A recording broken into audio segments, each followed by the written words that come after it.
Queridos irmãos, a paz de nosso Senhor e Salvador Jesus Cristo, com muita alegria que nós damos sequência às nossas lições da nossa Escola Bíblica Dominical. Nós estamos estudando Escola Bíblica, lição de número 10, a renovação cotidiana do homem interior. Textuário. Por isso não desfalecemos, mas ainda que o nosso homem exterior se corrompa, o interior, contudo, se renova de dia em dia. Vamos identificar o homem exterior e o homem interior. Biblicamente, veja aqui a composição humana: espírito humano, alma e corpo. Homem interior, homem exterior. O que é que se corrompe? Veja, a alma peca e o corpo peca. Então veja que o corpo se corrompe, porque ele morre. A alma que pecar, essa morrerá. Então, a corrupção é o que destrói o corpo na sepultura. Porque na sepultura, este corpo volta ao pó. E a gente percebe que o corpo, por causa que a alma pecou, entrará na sepultura e também entrará em decomposição. Os vermes, aqueles bichinhos branquinhos, é chamado de corrupção.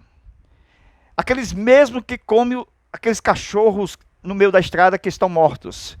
Aqueles vermes branquinhos. Serpentes pequenas. Mais uma vez, por isso não desfalecemos, ainda que o nosso homem exterior se corrompa, mas o interior, contudo, se renova de dia a dia. Está falando do justo. Porque o homem interior, o justo, ele tem o Espírito Santo nele. Veja o homem interior aqui, ó. Cada dia se renova. Porque Deus está lá. Enquanto essa parte aqui está esperando exatamente uma morte futura, porque o corpo morre, essa parte aqui está esperando em Deus. Por quê? Porque é Deus que resolverá o problema do corpo. É Deus que já resolveu o problema da alma. Então, mesmo que essa parte exterior venha a se corromper, o nosso espírito humano com o Espírito Santo, dia a dia, se alegrará na recompensa da grande glória que há de se manifestar na ressurreição dos mortos. Verdade prática. Por instrumentalidade do Espírito Santo, os salvos experimentam a renovação interior em meio às adversidades externas. Agora nós vamos entrar em conflito. Enquanto o homem interior, veja aí, recebe a instrumentalidade do Espírito Santo, experimenta a renovação, é o que Paulo falou aos Romanos, que na nossa renovação, ela deve ser na mente e não se conformar com este mundo, porque tem adversidades externas, vindo de inimigos externos. Veja, um deles, o diabo. O outro, o próprio mundo que jaz no maligno. E o terceiro, a própria carne. Esse exterior, o homem natural, o homem exterior, a carne. Veja o que diz a nossa leitura bíblica em classe, 2 Coríntios capítulo 4, versículo 11 ao 18. Vamos aqui fazer essa leitura com vocês. Leitura bíblica em classe, 2 Coríntios capítulo 4, versículo 11 a 18. E assim nós que vivemos estamos sempre entregues à morte. Temos a morte e temos o Senhor Jesus morrendo por nós. Nós somos entregues à morte todos os dias, porque nós estamos nele. Se já morreste com Cristo, também ressuscitaremos com Cristo. Se já ressuscitamos com Cristo, também seremos glorificados com Cristo. Se já glorificados com Cristo, sentaremos exatamente onde Ele está sentado, porque aquele que vencer, Apocalipse 3, veja lá, diz, aquele que vencer, também lhe concederei que se assente comigo no trono do meu Pai. Glória a Deus.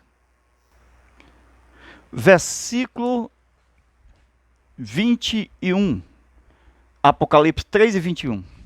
Então percebe-se que nós somos entregues à morte por amor de Jesus, para que a vida de Jesus se manifeste também em nossa carne mortal. João, capítulo 14, versículo 19 e 20, Jesus diz que está no Pai e o Pai está nele. Ele diz assim, vós esteja em mim, como eu estou no Pai. Então seria assim,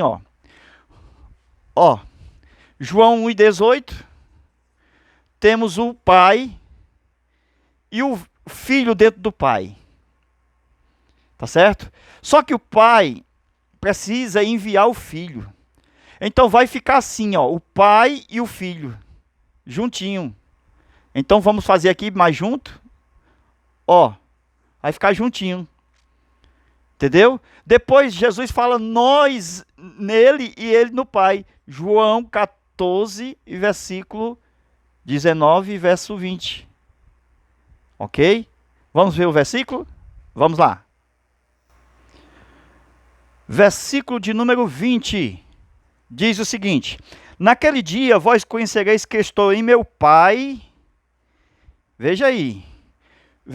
Voltando aqui, João 1,18 diz assim, ninguém conheceu a Deus, mas o Filho que estava no seio do Pai, este o fez conhecer. Então, o Filho desejou revelar o Pai. E isso foi uma trajetória neste mundo de morte. Então, o Filho sai para ficar do lado do Pai depois que ele vence aqui na cruz. Depois que ele vence na cruz, o Filho se assenta à direita do Pai. Então, o Pai e o Filho. Entendeu? Aí Jesus promete para aquele que vencer. Veja aí mais uma vez. Naquele dia vós conhecereis que eu estou em meu Pai, o Filho no Pai. E vós em mim. Então, olha, o vós no Filho. Vós em mim e eu no Pai. Olha aí. 1, 2 e 3. Olha aqui, o Pai, o Filho e vós. Quem é esse vós? A igreja. E o Espírito Santo está na igreja. Olha aí, Espírito Santo, Filho e o Pai.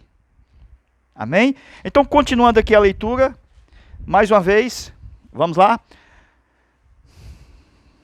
De maneira que em nós opera a morte, mas em vós a vida.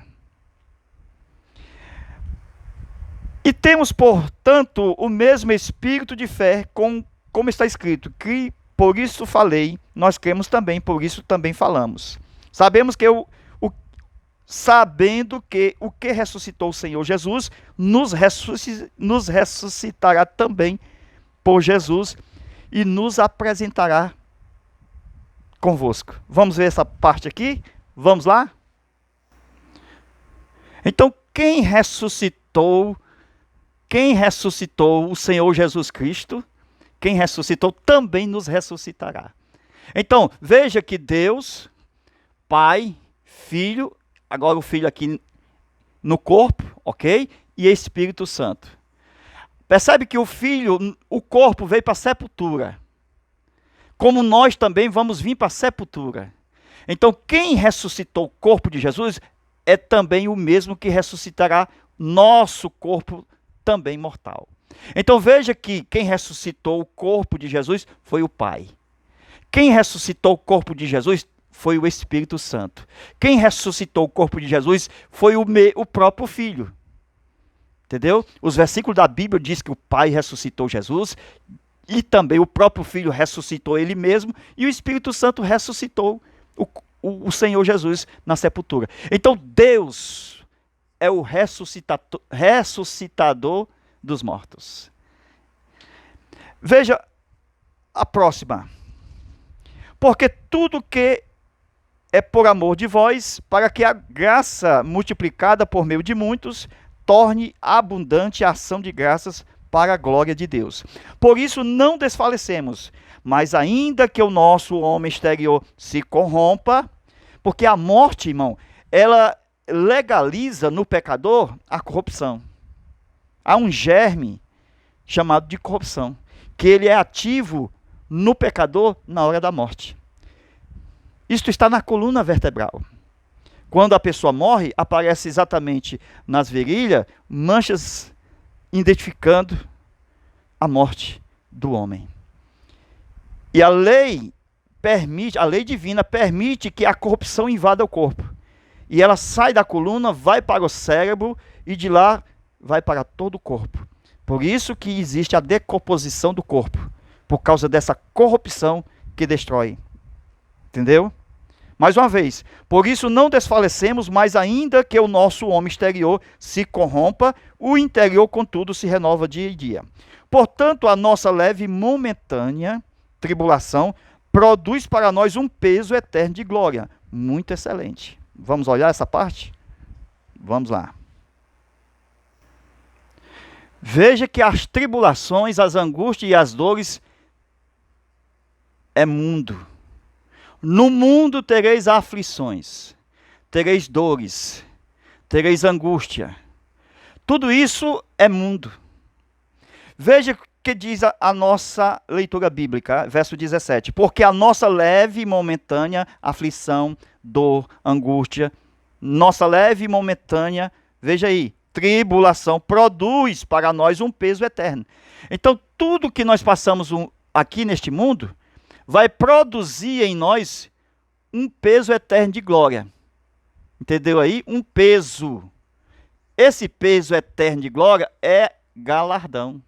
Amém? Galardão é recompensa. Recompensa através das coroas de glória, de honra, coroa da vida, da incorrupção. Quer dizer que o corpo será invadido pela glória do eterno. E o corpo receberá vida pelo Espírito de Deus, que vai ressuscitar também os nossos corpos mortais. E nós compareceremos diante do tribunal de Cristo. Receberemos as recompensas pelas aflições, pelas dores, pela angústia, por causa do nome do Senhor Jesus. Amém? Porque se nós sofremos também com Ele, e padecemos também com Ele, também morreremos com Ele, e ressuscitaremos com Ele. Assim como o Pai recompensou o Filho, também nos recompensará. Porque Deus, Ele é o nosso galardoador. Ele tem nós como filhos e nos deu uma herança. E se muitos acham pouco, Deus também nos deu a herança de Cristo. Então somos co-herdeiros também com Cristo. Herdeiros de Deus e co-herdeiros com Cristo. Não atentando nós para as coisas que se veem, mas para as que não veem. Portanto, as que se veem são temporais e as que não se veem são eternas. Aqui são dois mundos. O mundo cosmo, né, que trabalha com o tempo, e o mundo de Deus, eterno, que não tem tempo, o tic-tac do relógio. Não há tempo cronológico. Então Deus, ele tem uma eternidade que invadirá o tempo da terra. O tempo da terra deixará de existir. Com isso, é preciso que ele venha e estabeleça o seu reino eterno para sempre. Amém? Então vamos agora para a nossa introdução, começando aqui o nosso comentário da nossa lição, ok? Vamos lá? Então nós estamos mostrando agora a introdução, dizendo o seguinte: mesmo diante do sofrimento, das dores que o homem exterior sofre, padece, veja aí, essas forças externas que vêm para o homem exterior, preste atenção, tentam esmagar a nossa vida espiritual. Nós estamos aqui na introdução. A finalidade é mostrar que o crente espiritualmente renovado pode resistir a qualquer ataque das trevas. O crente, mais uma vez, espiritualmente renovado, ele resiste a qualquer ataque das trevas. O mundo das trevas, presta atenção, é na região celeste. Só que tem ataques de lá para cá, mas são muitos ataques. Porque os anjos caídos, ele vem para cá e a Bíblia chama eles de demônios. Presta atenção. Eles querem atacar o corpo, a alma do homem. Com isso, a nossa luta, de acordo com Efésios 6, versículo 6 a 10, não é contra o outro que tem a carne. Mais uma vez, a nossa luta não é carne contra carne, e nem sangue contra sangue. A nossa luta, veja, nós estamos no nosso domínio, chamado terra. Aqui é o nosso domínio. Nós temos um corpo que dá direito legal de viver na terra. Por isso que o homem, quando morre, eles têm que sair, porque só vive na terra com o corpo. Então, nós temos a autoridade, no nome de Jesus, de expulsar os demônios, que quando eles chegam aqui na terra, eles chegam sem o corpo. Entendeu aí? E quando eles querem lutar contra nós, e até vence alguns, possuindo, nós o expulsamos em nome de Jesus. Então a nossa luta não é contra a mesma linha da mesma natureza humana. Não é carne contra carne. Você sabe o que é carne? Mais uma vez, ó, carne é isso aqui. Alma e corpo. Vivos. Então, se o homem viver na carne, ele cai, ele peca, ele é perdido, ele é derrotado. Então, se ele luta contra o outro que está também na carne, aqui do lado, ele luta um contra o outro, todos os dois são derrotados. Se um xinga o outro xinga o outro, não precisa nem de Satanás entrar na luta, porque eles já são derrotados na carne. A carne já os derrotou.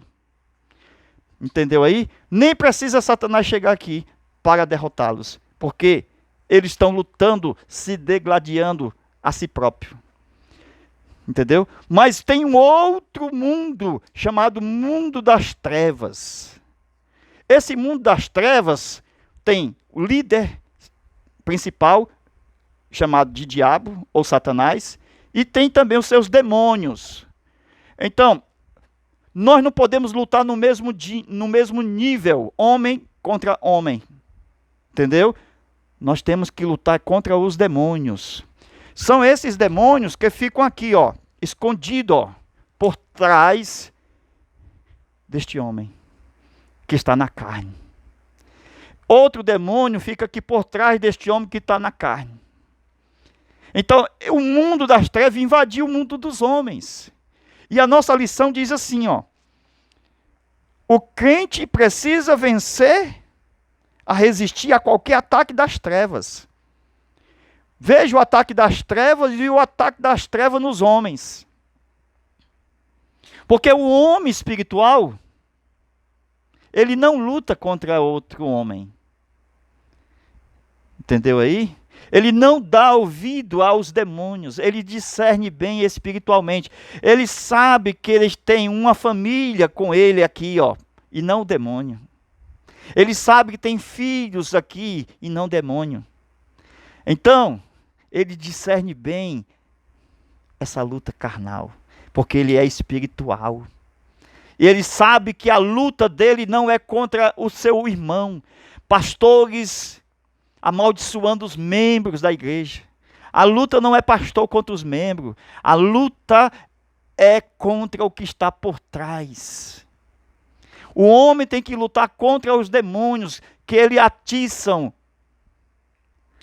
os ouvidos, a audição, fermenta a mente, o coração. E luta um com o outro para poder eles se derrotarem por si próprio. Amém? Nós estamos falando de Efésios capítulo 6, versículo, veja lá, 10 ao 12. O crente espiritualmente vence qualquer luta.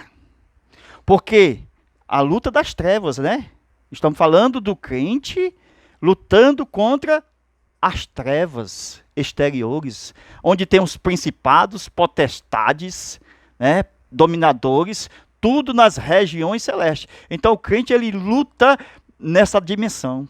Ele não luta na mesma linha que está o seu semelhante. Ele não luta. Porque a luta dele é para cá, ó. Ele bombardeia aqui, pela a autoridade de Deus, o mundo das trevas.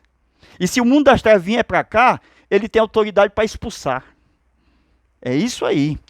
Então veja que a nossa luta não é carne contra carne. Homens não devem lutar contra si próprio. Por quê? Porque a vida não pode ser tirada com outra vida. Entende? Veja os inimigos na luta, até os dias de hoje. Primeiro inimigo, esse inimigo é o mais forte, carne.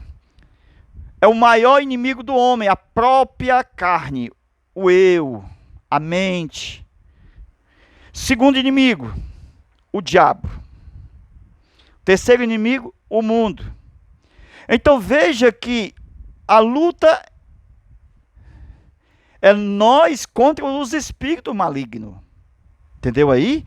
Então nós lutamos contra outra natureza e não contra a mesma natureza. Com isso, nós percebemos, por causa que nós temos o Espírito de Deus e a palavra, discernindo onde estão esses demônios. Viu? Isso é pelo discernimento. Nós conseguimos encontrá-lo, eles mesmo escondidos atrás de alguém. Quando alguém fala, nós já percebemos. Só no falar, quando ofende, quando atinge uma pessoa, e esses demônios não são vistos. Entendeu?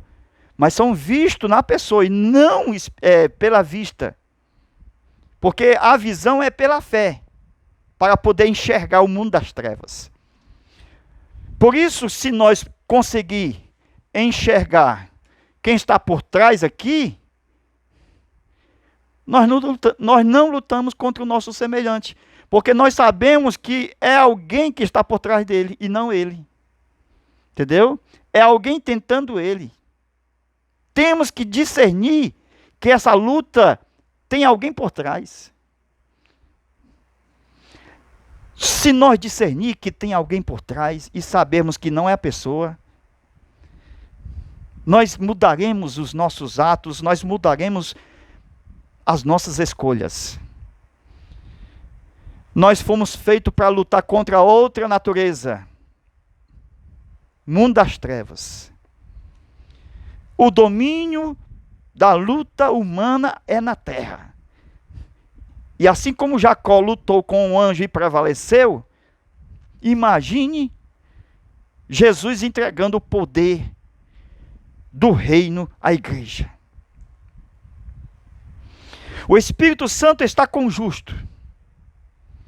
Os anjos de Deus trabalham em favor dos que hão de herdar a salvação. Não lute na mesma linha de igualdade, no mesmo campo de batalha.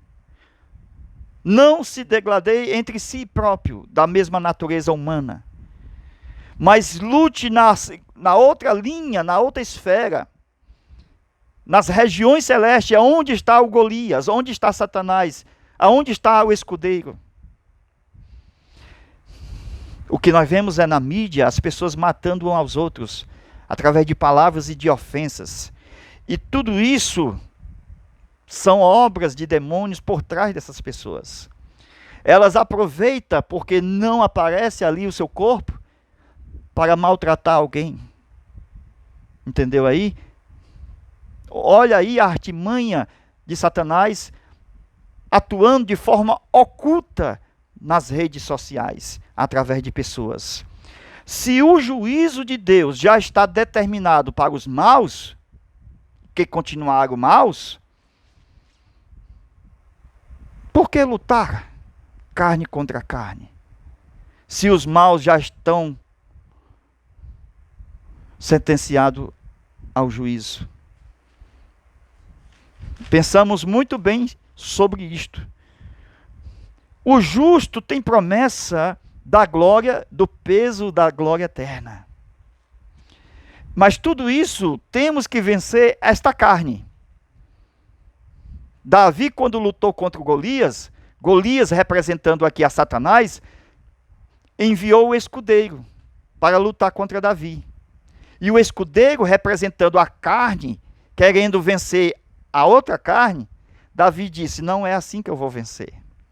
Porque a minha luta não é contra o escudeiro, não é carne contra carne. Então vou pegar aqui a pedrinha e lançar sobre o escudeiro, sobre a carne. Por trás da carne está o diabo. Por trás da carne está o demônio, está Golias. Então Golias vai ser derribado. Se brigar na carne, já perdeu a luta. Já é um derrotado. Nem precisa mais o Golias chegar. Se já estão derrotados, ele vai só levantar o pé e esmagá-lo. Qual é o nível da nossa luta? Em que esfera nós estamos lutando? Marido contra esposa, esposa contra o marido, tem alguém por trás. Vencemos os nossos inimigos. Efésios 6, versículo 10 a 12. Os inimigos estão nas trevas, regiões celestes, principado, potestade, dominadores. Então lute contra os espíritos malignos. Amém? Veja Romanos, que está na nossa lição, Romanos 8, verso 22 a 23. Nós vamos começar do verso 21, ok? Veja aí na introdução, Romanos 8, 22 a 23. O que diz aqui a nossa lição? Veja aí. Na leitura bíblica de Romanos 8, 21, na esperança de que também a própria criação será libertada do poder da escravidão da corrupção. Veja, corrupção. Lembra da morte? Lembra dos germes?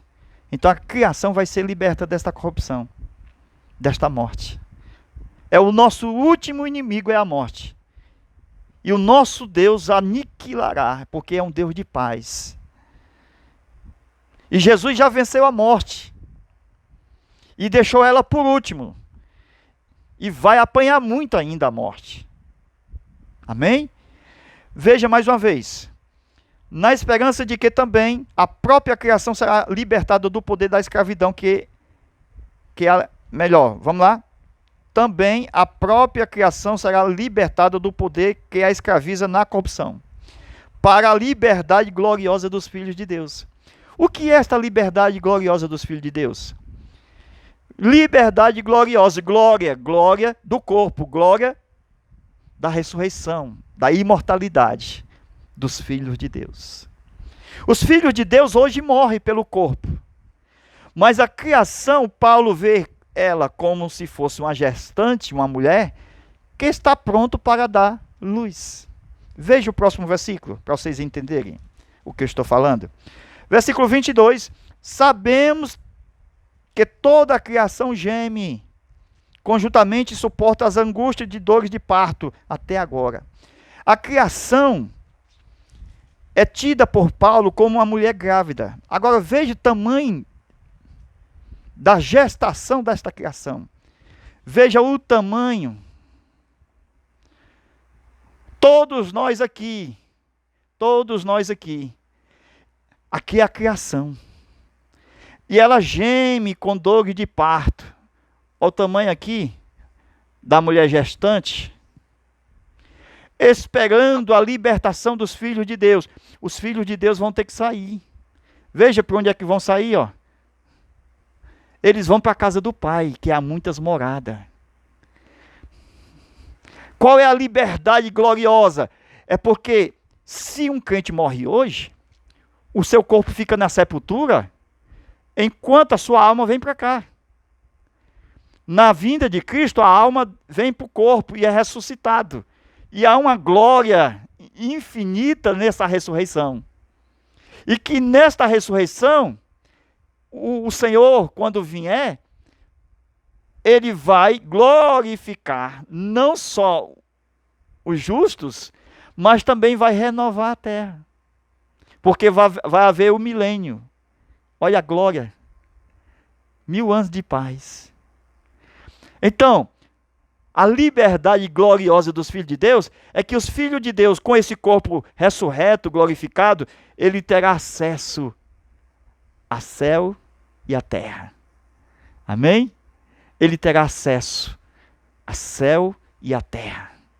É a liberdade gloriosa dos filhos de Deus. Então nós estamos vivendo neste corpo. E esse corpo é uma figura da realidade que teremos na ressurreição. O corpo definitivo, que não sofrerá dor, nem morte e nem pranto. É o corpo da ressurreição, semelhante ao corpo de Jesus. Que glória que o Senhor tem nos dado. A sua glória, o seu reino e o seu poder. Amém? Nós vamos continuar esta aula mostrando essa criação, dando filhos, e nós saindo daqui. E mostrando as angústias, as tribulações. Ainda vamos falar de Paulo. Ele sofreu, mas estava alegre. Nós vamos continuar essa aula aqui, no Zap. Anote aí o nosso Zap, 85 é o DDD, 991 28 12 60. Mais uma vez, 85 é o DDD, 991 28 12 60. Amém? Entre aqui no Zap, pede a aula em forma de link. Apertou no link, abre a aula e vai assistir a continuação da lição. Tá gostando do vídeo? Aperte no like, no joinha, ajude o canal. Se inscreva aí, no botãozinho embaixo tem inscrever, aperta na inscrição. Quiser também faz um comentário. Deus em Cristo vos abençoe e nos guarde. A paz do Senhor até a nossa próxima aula, se Deus quiser. Amém.